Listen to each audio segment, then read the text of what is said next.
What is up, guys? Welcome into yet another edition of the Ben Garcia Show. Thank you so much for making us a part of your day, however you're watching, however you're following the show. We appreciate you doing so here on YouTube. Don't forget to like, share, subscribe, tell a friend about the Ben Garcia Show. You know, I say this somewhat often as of recently, but I am just blown away by some of the support we are getting on this channel. Some big things are on the horizon. Potentially, you know, after I got let go of Fox Sports 910, massive layoff over at the whole company that is iHeartMedia. There's a lot of irons in the fire, so stay tuned. Things are going well. Views here are going up. Subscribers are going up, and that is all thanks to you, the viewer, you, the consumer, you, the listener. So with that being said, there's a lot of things to get to on today's edition of the Ben Garcia Show. However, there was a huge Thursday night football game. A huge Thursday night football game tonight that we are going to talk about. We are going to dive into, and we are going to do it right now. So let me start off by saying this. We have started to have the evolution now of what is really good, really entertaining Thursday night football games. And I understand that, I'm kind of talking, I will be seen as talking out of both ends of my mouth here. But just bear with me here. That Thursday night football game was amazing. And it got me thinking towards the second, third quarter of that game where I just told myself, oh my goodness, this isn't going to come down to who is the better team. This is going to come down to who has the ball last. And that's what happened. The team that had the ball last won. I think the Packers get the ball back. They go down there and they score again. But at some point, the clock has to hit triple zeros, and one other team has to get the ball. And I said just last week, literally a week ago this time, I had said the Green Bay Packers were my preseason pick to go to the Super Bowl. And that was not wavering. I still believe that would be the case for the Green Bay Packers this season. And I'm not wavering on that now. But let me just say this. This is not an indictment on the Detroit Lions. I think they're an amazing team. I think they have dudes everywhere. But they have some things that I worry about. I like Jared Goff. I don't know if I love Jared Goff. And their pass rush, I mean, it is so-so. One sack that was Zadarius Smith on Jordan Love earlier in this game. And you could look at this game one of two ways. You could say, well, man, the Detroit Lions, they just really beat up on the Packers again. They were just too much for that young Packers team. I don't feel that way. That game made me feel better about my prediction of the Green Bay Packers going to the Super Bowl than it did about the Detroit Lions. It's not to say the Lions are not a great team. They've got dudes everywhere, and they are a fun story, and heck, I hope they go to the Super Bowl. That'd be even more fun, the Jared Goff redemption story. But that Packers team is feisty. They've got dudes everywhere. Matt LaFleur is dialing it up, and I'm not so sure that Dan Campbell can compare with Matt LaFleur as a head coach. But Tyler Kraft, Jaden Reed, Romeo Doubs didn't play tonight. Dontavian Wicks is a good fourth guy. Jaden Reed didn't even have a reception in this game. I know that because I had him and Amon-Ra St. Brown on my fantasy team in a must-win week, and I was playing Josh Jacobs. So your condolences in the chat would be appreciated. But Jordan Love or Jared Goff. I know what Jared Goff is. He is a top 10 quarterback.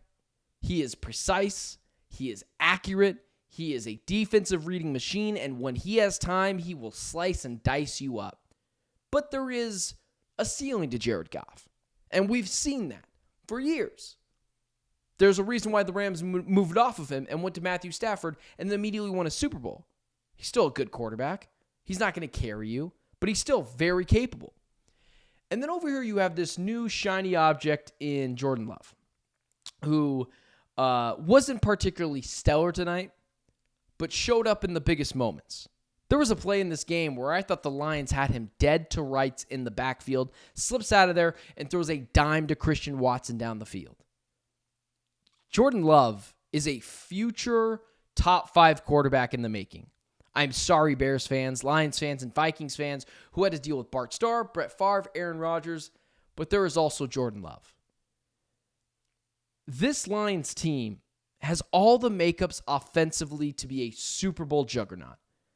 But this defense is going to be the pain of their existence. Too many defensive holdings or pass interference. I guess I should say there's way too many defensive pass interference or holding or illegal contact on this secondary that is the Detroit Lions. They've got issues there everywhere, and they are really vulnerable in the back end. In this pass rush, they're not going to be able to get through this Packers offensive line and make life really difficult on Jordan Love. It is really tough for this Lions team because on one hand, you have this Packers team who was really, really young, up and coming, and got guys everywhere. And the Lions are the same way, but with a little bit of a seasoned quarterback in Jared Goff. But it's like looking in a mirror, and it's unfortunate because they're in the same division. This Lions team is 12-1, and if I'm not mistaken, only lead their division by one game, that being the Minnesota Vikings, or I guess 1.5 games now since they won today and the Vikings haven't played yet. But this game made me feel better about my prediction, that being of the Green Bay Packers going to the Super Bowl this year, than it did about the Detroit Lions. I won't waver. And again, this is no indictment on the Lions. They're a great team. But I just cannot quit this Green Bay Packers team. And what is hard, what is more difficult than beating a team once? Beating a team twice. And what's nearly impossible? Beating a team 3 times in the same season. These two teams are going to meet in the NFC Championship game, and I will still take the Packers to get over the hump and beat this team. I mean, guys, let's be honest. Are you going to pick against the Packers and the organizational leadership, top to bottom, and all this young talent on the offense and the defensive side of the ball? Or are you going to pick the Detroit Lions, who are still yet to show us in the biggest spots in the playoffs they can be trusted? They were 24-6 last year in the conference championship game. They should have been in the Super Bowl. But a ball bounces off their helmets. They get stopped on a 4th down, and they are just not trustworthy yet. They're a good team. No shade against them. But if these two teams play once again, saw the Lions beat up on them the first time. Jordan Love wasn't particularly great. We saw them play again. That game came down to basically who had the ball last. If these two teams play a third time, and I believe they will in the conference title game, I would take the Green Bay Packers. I would take the defense, which is much better than the Lions' defense. I would take this young talent over what the Lions have going on. And this was a game in which both wide receivers, star wide receivers on both teams, didn't necessarily do anything. Monroe St. Brown, Jaden Reed were kind of non-factors in this game. But if you're just asking me to pick between the Lions and pick between the Packers, I have hundreds of years worth of history or decades worth of history that says you just need to pick the Packers. And not only that, in a big spot, who am I going to trust? Jared Goff or Jordan Love? I'm just going to take Jordan Love, but I'm not going to fault anyone that takes Jared Goff. But ultimately, if these two teams played again, I'm going to take the Packers. I'm not going to waver on that. And if I'm wrong, I'll be wrong. And I'll be damned there. And I won't be, go after the Lions because they're a great team. I don't think they're fraudulent. I think saying any of that would be malpractice at my position. But I just can't quit this Green Bay Packers team. Just can't quit this Green Bay Packers team. And I just can't get my arms around Jared Goff. And I understand there are some people that can, and I understand there are some people in my position that can't. It is a really, really hard thing to wrap your arms around. But that's what this game came down to. This game just came down to who had the ball last, both really good offenses, and the Lions just got the ball last and were able to beat the Green Bay Packers at home. That's what you would kind of expect.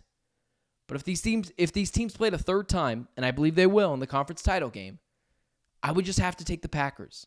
And a lot of that has to do with I'm just going to take Jordan Love and the ceiling that I believe hasn't been found yet.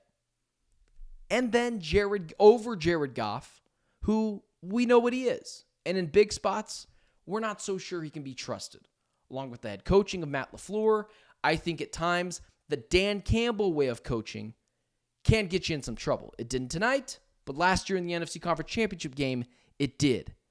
And if I'm just going over trustworthiness, if I just told you, blind resume, or I guess I should say put a blindfold over your head, you going to trust the Packers or are you going to trust the Lions? Because I have decades worth of data that says trust the Packers. Combine that with the fact that the pass rush and secondary and defense as a whole of the Lions, I just can't get my arms around. I think it just makes sense that if these two teams played again, I would take the Green Bay Packers to represent the NFC in the Super Bowl. All right, this is the part in the show where I call my shot. I should just start making that a segment where every week I call my shot on the Ben Garcia show. But I don't usually preview a lot of games. I know I preview the Cardinals. I preview the Seahawks. People know I'm based in Arizona. I've covered the Arizona Cardinals for years, but I also talk a lot of different things NFL because I'm a football junkie. I mean, it is 11 o'clock at night tonight on Thursday, and I am just talking to myself into a camera. I am nuts about it. But there is a very interesting game this weekend. Kansas City Chiefs playing the Los Angeles Chargers. This is a game that I think has massive implications, and I'm ready to call my shot on it. Kansas City will be hosting Los Angeles Chargers in Kansas City at Arrowhead. And the Chargers are starting to rise a bit. Now, we know that they can be a little up and down. They lost that game against the Ravens a couple of weeks ago at home, a game that we all kind of thought was favorable for them to win, but they lost that game. They're still trying to find themselves under a new coaching regime. Then they go back, they humiliate the Atlanta Falcons, and now they have a date set with the Kansas City Chiefs. And the Chiefs have the Bills breathing down their neck. They're trying to savor, or I guess I should say they are trying to protect home field advantage throughout the playoffs that we know Nick Wright likes to call the Arrowhead Invitational that was canceled last year. This is a must-win game for the Kansas City Chiefs. But with the way that it's a must-win game if they want to keep home field throughout the playoffs. I guess I should always add that caveat. But I'm going to take the Los Angeles Chargers to defeat the Kansas City Chiefs in Arrowhead this weekend. And let me tell you why.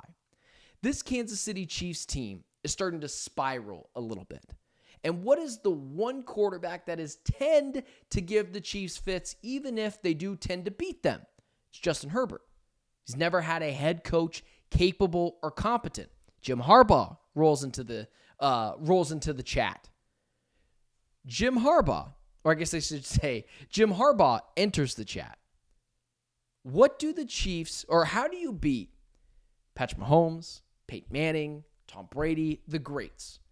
You got to keep the ball away from them. And that's what the Chargers can do. There'll be no J.K. Dobbins in this game. I understand. But they still have got a plethora of guys that they have the ability to run the ball with an offensive line that is pretty good at running the football. I believe this Chargers team is going to roll into Arrowhead against a struggling Chiefs team and a little bit beaten up Chiefs team and a defense that is kind of having some trouble recently. And Patrick Mahomes kind of needs that game to maybe whip them back into shape. The Chiefs have not been great all year, but they're a good team. They have championship pedigree. They take every team's best shot, and they're still winning these games. Not saying they're a bad team at all. But they're still trying to find themselves a little bit. It is hard after 2 years of back-to-back championships going to work the same day with the same tenacity. I think this is the week that they get slipped up. I think this is the week that they get got. And I ultimately think that the Los Angeles Chargers are going to beat the Kansas City Chiefs this weekend. And it's not me saying the Chiefs are bad. In fact, I think it's going to be a wake-up call for them and ultimately help them in their quest to three-peat. But here's why I think the Chargers are going to beat the Chiefs. Justin Herbert has always given the Chiefs fits. Yes, they've always beaten them, but he's never had a competent head coach. Jim Harbaugh then enters the chat. This is a team that has the ability to run the football pretty well. And again, like I said before, how do you beat Patrick Mahomes? How do you beat Tom Brady? How do you beat Peyton Manning? You keep them off the field. You run the football. If the Chargers are able to muck up this game and make it a smash-mouth football style of play, and make the Chiefs play their brand of football, they will win this game, and I believe they will. God willing, Ladd McConkey plays in this game, and Justin Herbert has some players to throw the ball to, but I like the Chargers in this spot. It's also a spot that the Chargers need to win, and it's also a spot in which the Chiefs are trying to protect home field. A little bit of pressure for the Chiefs, and the Chargers need to go in and beat the Chiefs in this one. Not to mention that the Chiefs have already beat the Chargers earlier this year. So the Chargers are trying to get that get back. And they got them earlier in the season where, again, they were still trying to find themselves. Justin Herbert, Jim Harbaugh, I think they are going to be a thorn in the side of the Kansas City Chiefs for years. And I think it starts now. And we look at all the injuries that the Chiefs have. We look at some of the defensive issues that they've had recently. We've seen them lose players due to injury on defense as well. And I think this Chargers team that is starting to ascend, combined with this Chiefs team that is starting to wobble a little bit, I think the Chargers go into Kansas City and ultimately beat the Kansas City Chiefs and kind of shake up that division a little bit. And then when that happens, don't look now. The Chiefs would be under some serious pressure because then the Bills are really breathing down their neck. And if there's one thing this Chiefs team really needs, especially this year, it's to not go on the road and face Josh Allen in Buffalo. They need to protect home field advantage. And that's why I think there's a little bit of that pressure again this year while they're trying to three-peat. And I don't think they're going to do so. I think Herbert's going to catch them. I think Herbert and Jim Harbaugh are going to catch them lacking a little bit. And then I ultimately think, which I'll say this later on if it does happen, but I ultimately think that's going to be a great thing for the Kansas City Chiefs. I think they need to get knocked around a little bit. And I think that is actually what is going to propel them to a potential three-peat. They'll be able to get their priorities in order, clearly understand what's going wrong, and really just show them that they are not invincible. And I think that's what the Chargers are going to do this weekend. Every team needs to get got. This is any given Sunday. The Chiefs were never going 17-0. But I do think that just as much as this win that I think for the Chargers is going to help them, propel them, solidify their playoff spot, the Chiefs as well, losing this game is going to remind them they're not invincible. And three-peating is tough. And it's going to completely rewire everyone on this team to figure it out. Very similar to last year when they lost to the Philadelphia Eagles on Monday Night Football. But none of that happens until what I believe is the Los Angeles Chargers going into Arrowhead and defeating the Kansas City Chiefs. All right, Cardinals fans. Are you ready? Because I'm not sure I'm ready. This is the climax to a movie that has had you on the edge of your seat all year long. This is the resolution, potentially, to a story in a book that you've been trying to find the answer to the problem all book long. The Seattle Seahawks, listen, would you have thought at the beginning of the year that in week 14, the two teams battling for the NFC West crown would be, checks my notes, the Seattle Seahawks and the Arizona Cardinals? Well, here we are, and that is why they call it Any Given Sunday. This is the biggest game so far in the Jonathan Gannon era. This is a permanent record game for Kyler Murray. This is a benchmark and a checkpoint that the Arizona Cardinals better bleep and pass. Even if, spoiler alert, I don't have that much confidence or really either way on who's going to win this game. But let's start here. The defense is just good. We're just going to call it what it is. The defense is no longer bad. The defense is good. Now, I understand people are going to say, well, yeah, idiot. We've seen the defense be really good. Don't try to be a wise guy here. This defense lacks talent. It just does. Or at least so we thought. Garrett Williams is pretty good. Sean Murphy-Bunting played pretty good last week. Starling Thomas, pretty good. Elijah Jones will be back. Max Melton has been good for a rookie, which you have to grade on a curve, especially in the cornerbacks. The defense is good. The defense is just good. I have no faith in the pass rush, but when you combine some of these guys that have really shown what they can do defensively with Nick Rollis and with Jonathan Gannon, it's just a good defense. And that's just what we have to hang our hat on. They're just a good defense. I'm not going to get surprised anymore if they hold Geno Smith to 12 points or if they hold the Minnesota Vikings, an elite level offense, to 22 points. They're just a good defense now. I'll be disappointed now. Maybe I won't be disappointed, but I'll be a little let down if this team lets up 30 points on the Seattle Seahawks team. Let's focus in on the offense. We understand the defense needs to get after Geno. They need to force timely turnovers like they've done all year. They need to do their part, but I believe they will. Before I get to Kyler, and everyone wants me to get there, that is not the main story of this week. It is not.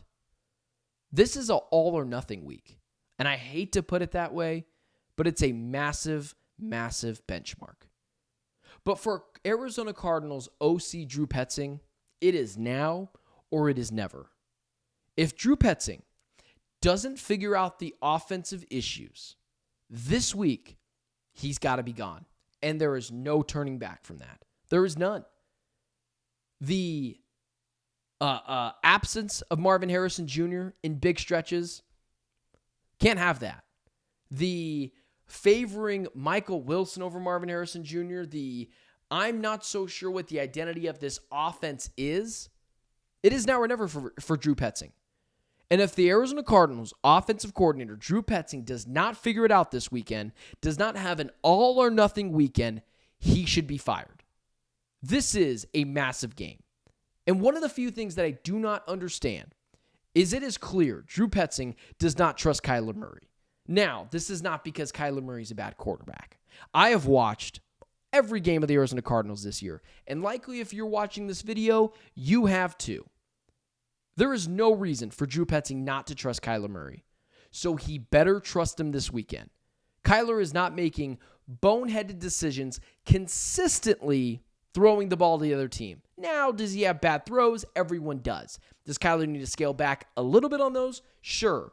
But for the most part, Kyler is making the most of his shots downfield, and I don't remember a lot of them that went poorly outside of the Byron Murphy pick last week. He's got to be more creative. He has got to have the ability to throw the ball downfield, and he has got to be a more balanced attack offense. Just has to be.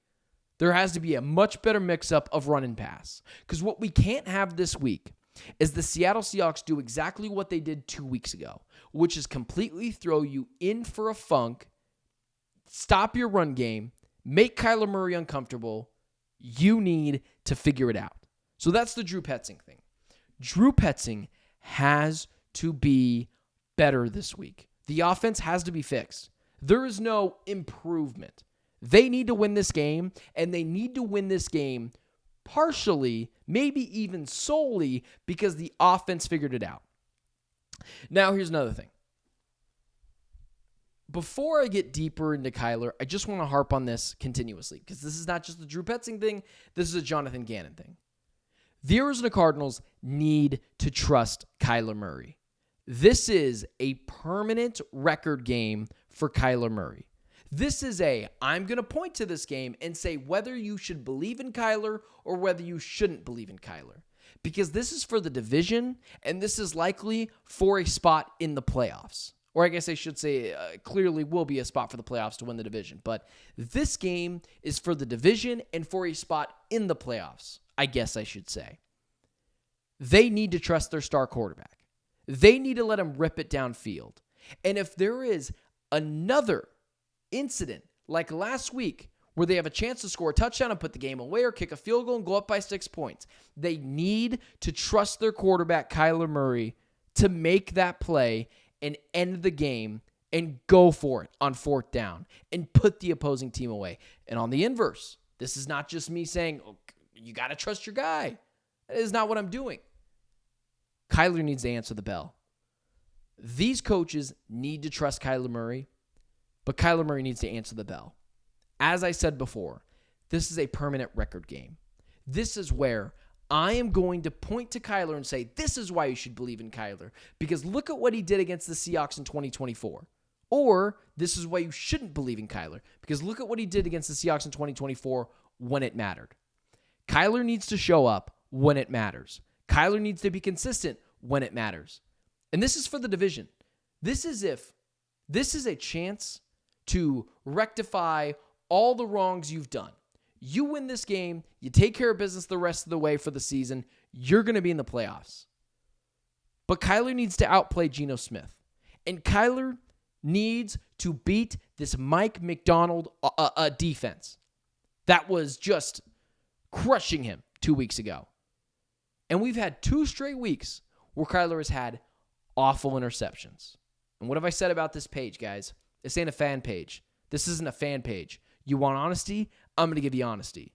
And I'm going to praise Kyler when I need to, and I'm going to go after Kyler when I need to. The last 2 weeks, he's had 2 atrocious interceptions. Those cannot happen. They simply cannot happen this week. The Kobe Bryant interception was brutal, awful, can't happen, turned the game on its head. The Byron Murphy interception was horrendous. Throw the ball out of bounds, be smarter. Kyler's had 2 of those. None this week. Kyler needs to show up. This is a permanent record game. Last week I said last week might have been the most important game of Kyler Murray's career. This is the biggest spot, and that should make you nervous. That should make you nervous as a Cardinal fan, because you are about to learn a lot about Kyler Murray if the coaching staff trusts him, and if they don't, maybe that tells us stuff as well. But you're about to learn a lot more about Kyler Murray than maybe you bargained for. And then just a side note, get Marvin Harrison Jr. involved. This isn't a Lamborghini that we just drive out during the summertime when everything's perfect.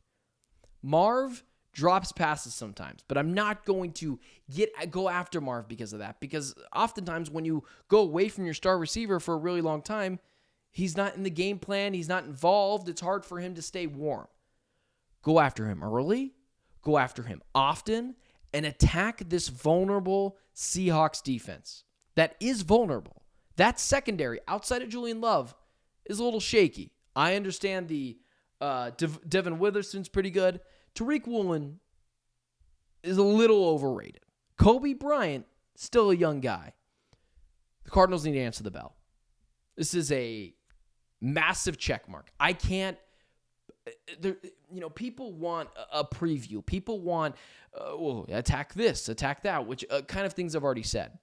But if there's one thing you've gotten from this video, if there's one thing you've gotten from this segment, guys, this is the biggest Cardinals game since the playoff game a few years ago. And before that, this might be even bigger than a bunch of those other games. This is a huge game for Jonathan Gannon, as he needs to trust his star quarterback, Kyler Murray. This is a big game for Drew Petzing to figure out the bleeping offense as well as trust Kyler Murray. And this is a ginormous, huge, the biggest game of Kyler Murray's potentially career, and I'm going to say probably the most important game of Kyler Murray's career. All those guys need to answer the bell. And this is not like this is an impossible task. This is not like going into Minneapolis, which you should have won, beat a Vikings team that's on fire and has a really good offense. No, it's not what this is. Beat a Geno Smith-led team. Beat a Mike McDonald rookie coach-led team. Go beat the Seahawks. Take care of business. And then we'll all be good. I really hope I'm sitting here on Sunday, and I will. I always have a post-game reaction. Working on a guest for that. Don't want to put it out there so far because, we'll see how that happens. But I do not want to be sitting here on Sunday because Drew Petzing didn't trust Kyler. It's the same issues we've had before. Jonathan Gannon didn't trust Kyler, and Kyler didn't answer the bell. So there's your preview. You want to know the keys to this game? Win. Win. It's all there is to it. You're favored in this game. You're at home. The opposing team has Geno Smith as their quarterback. Answer the bleeping bell. Thanks so much for tuning into the Ben Garcia Show. Don't forget to like, share, subscribe, and tell a friend about the show. This is the second week in a row you spoiled brats have gotten 2 shows from me in the same week. Or this is the 3rd week in a row that's happened. Whatever. Don't continue to expect that. I'm a busy man. Yes, sure, I'm still looking for other places of employment right now, but still, I've gotten a little too over my skis. But either way, appreciate you guys allowing the growth to happen on the show. Thank you so much for allowing this show to happen. And I will talk to you guys next Tuesday. I will talk to you guys next Tuesday on the Ben Garcia Show. And I'm Benjamin Garcia. And until then, it's been the Ben Garcia Show.